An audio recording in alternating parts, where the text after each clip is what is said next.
Welcome back to Buckeye News Now. We're joined in studio with sports reporter Jill Gonzalez in for Brad Comer today. Thanks for being with us behind the desk today, Jill. Thanks for having me. There were plenty of noteworthy items from Saturday's intra-squad scrimmage played at the Cincinnati Bengals Paul Brown Stadium due to reconstruction being done at Ohio Stadium. Braxton Miller threw for 2 touchdowns and ran for another to lead the Scarlet to a 31-14 victory over the Gray before 37,643 Scarlet-clad fans.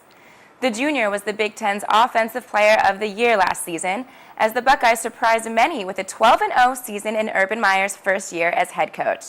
Miller, who was 16 of 25 passing for 217 yards, threw scoring passes of 20 yards to Devin Smith and 3 yards to Corey Brown, also rushed for a 3-yard score. As Urban Meyer said in his post-game press conference, it was a great day for football, and that it was. Even though the Scarlet team pulled out the victory in the end, players from both the Scarlet and the Gray teams have shown major signs of improvement from the fall season. Coach Meyer even said that a handful of players have solidified starting positions for this upcoming season. And Philly Brown's turning into a legitimate all Big Ten candidate wide receiver for us, which we need. Armani and Durant played well today in a tough environment when you're going to face such a high-powered passing attack without a whole lot of pressure defense and to go cover all day is very challenging. I thought they played well. Adolphus Washington has really has raised his level of play. He's a legitimate player. He's a starter at Ohio State. You saw him today and just have his way with our offensive line at times. And he could be a very good player. Noah and Spence and the Dolphins, they work hard. They got to fill big shoes from the guys that we liked from last year, and just got to keep working with the 2 tackles that's fighting for the position. Just got to keep them. He's played really well. Durant was capable last year. We sometimes, and I was disappointed he didn't play more, but Travis had a great season. Travis was an all Big Ten kid. Durant played 1 game. He had 30 production points. He had all kinds of different things that he did. At the same time, I don't think he was as good as he is this year. We've worked really hard on a lot of things that are not football related. Just kids that you've got great players when you coach at Ohio State. What you got to do is let them play. And anybody that's thinking is not playing. They're slower. I would be disappointed if we're not the best offense in the Big Ten. The one glaring weakness is that 5th spoke of the offensive line. We have a legitimate concern, and that is who that player is. I feel good about 4 of the 5 starters, and unless we get that fixed, there goes the best offense in the Big Ten, because you can't play with 4 linemen.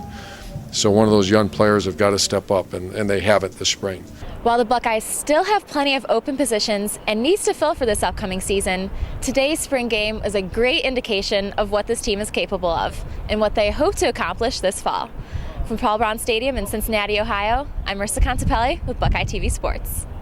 Moving over to women's basketball, Gene Smith announced today Kevin McGuff has been named head women's basketball coach at The Ohio State University. McGuff recently completed his 11th year as a head coach. The last 2 were at the University of Washington and the previous 9 at Xavier University. He has compiled an overall record of 255-99 and has reached the postseason each year. I know this sounds cliche, but for somebody that grew up in Ohio and coaches women's basketball, this is always the job that I've looked at as saying, if there's one job I could ever have, it would be that one. And if there's one job where I thought I'd be an amazing fit and could do a fantastic job, it was Ohio State. I'm very hopeful that we can consistently be one of the top programs in college women's basketball. I think we have the resources, we have the talent to do that. It's just a matter of, I think, now making sure we run a great program that yields those results. Mark Osecki and OSU have parted ways, and now Steve Rolick, associate head coach for the Ohio State's men's hockey program the last 3 seasons, has been named the interim head coach for the program. Rolick joined the Ohio State staff in 2010 after 10 seasons at coaching in Minnesota, so he definitely knows his Big Ten hockey. Lastly, the Ohio State baseball team held on to beat Nebraska Sunday afternoon at Haymarket Park 7-4. The Buckeyes take 2 of 3 from the Huskers and improve to 7-5 in the Big Ten, 23-11 overall. Brian King went 7 strong innings for the Buckeyes to pick up the win and improve 5-4. King allowed no runs on 3 hits and 2 walks while striking out 3. The Bucks game against Akron on Tuesday was canceled due to rain, but they're scheduled to take on UC in Cincinnati this week. That's all we have for this week's Buckeye News Now Sports Update. I'm Jill Gonzalez, and now let's check in with meteorologist Christy Lightfritz with a look at this week's weather forecast. Thanks, Jill. If we take a look at current conditions right now, it is 75 degrees outside. There are some rain showers in the area. Columbus as a whole, we've been kind of spared thus far. Only a few little showers throughout the day. It'll rain for like 2 minutes and then it stops. But unfortunately, we're not going to be so lucky going into the evening. Now, that is all thanks to this cold front. Taking a look here at the surface map that is sort of stationed itself over Ohio, that's going to be causing a lot of showers and thunderstorms to develop in our area as the evening progresses. Now, if we take a look at the U.S. radar, you can see some of those showers and thunderstorms here kind of coming from New York, Canada, and all the way back into Illinois. So if we zoom in to the Ohio area here in particular, you can see those showers and thunderstorms here sort of pushing to the east, entering into western Ohio. So as you can see here, there are some showers starting to develop around Columbus, so unfortunately we will be seeing some of those this evening. We do have a chance of scattered thunderstorms this evening, and some may be severe with some hail and damaging winds, so just make sure if you do have plans this evening, you're just keeping an eye on the weather conditions because it could get a little hairy out there. Tomorrow, looking at a high of 73, mostly cloudy. The chance of thunderstorms is still possible, so just keep an eye on the weather again as well. Now, to plan your day tomorrow, 56 at 9 a.m., 60 at noon, and then the chance of showers and thunderstorms sort of develops as we move into the afternoon, so just kind of keep an eye on that. 72 at 4 p.m. and 70 degrees at 9 p.m.